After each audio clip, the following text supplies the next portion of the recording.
আসসালামু আলাইকুম হেই এভরিওয়ান, তো কেমন আছেন আপনারা? Let's go.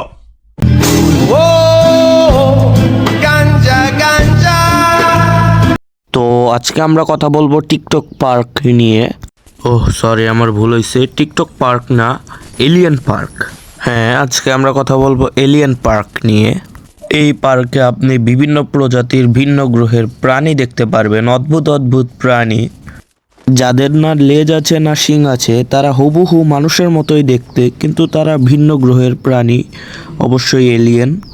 আমি সব টিকটকারদেরই এলিয়েন বলতেছি না, আমি ভিন্ন গ্রহের কিছু এলিয়েনদের কথা বলছি, যেমন এটা এটা এটা এরকম আরও অনেক প্রকার এলিয়েন আছে যাদের দেখানো সম্ভব নয়, তাই হালকা কয়েকটাকেই দেখাচ্ছি। কোনো সুন্দর জায়গা দেখলেই টিকটকাররা সেখানে হাঁকতে বসে যায়, কিছু বলার নেই। প্রশাসনের কাছে একটাই দাবি করব, এই টিকটকারদের হয় ল্যাবে ল্যাবে পাঠানোর কোনো প্রয়োজন নেই, কারণ এদের ল্যাবে পাঠালে সায়েন্টিস্টরাও পাগল হয়ে যাবে। তো এদের চিড়িয়াখানায় পাঠায় দেন না, পশু তো পাগল হয়ে যাবে। কি করা যায় এদের নিয়ে? চলুন এখন টিকটক পার্ক থেকে বেরিয়ে আমরা টিকটকে ঢুকি।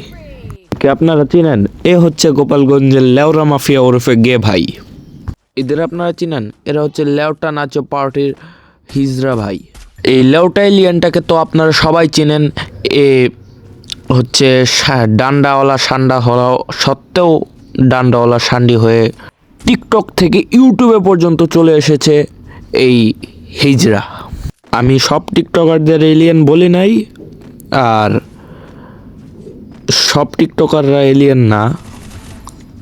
অনেকজনের মাথায় ব্রেন আছে, তারা ভালো কন্টেন্ট তৈরি করে, কিন্তু এদের মতো কিছু গাঞ্জাখোরেরা মাথার মধ্যে ব্রেন না রাখে, হোগার মধ্যে ব্রেন রেখে কন্টেন্টের নামে বাল তৈরি করে।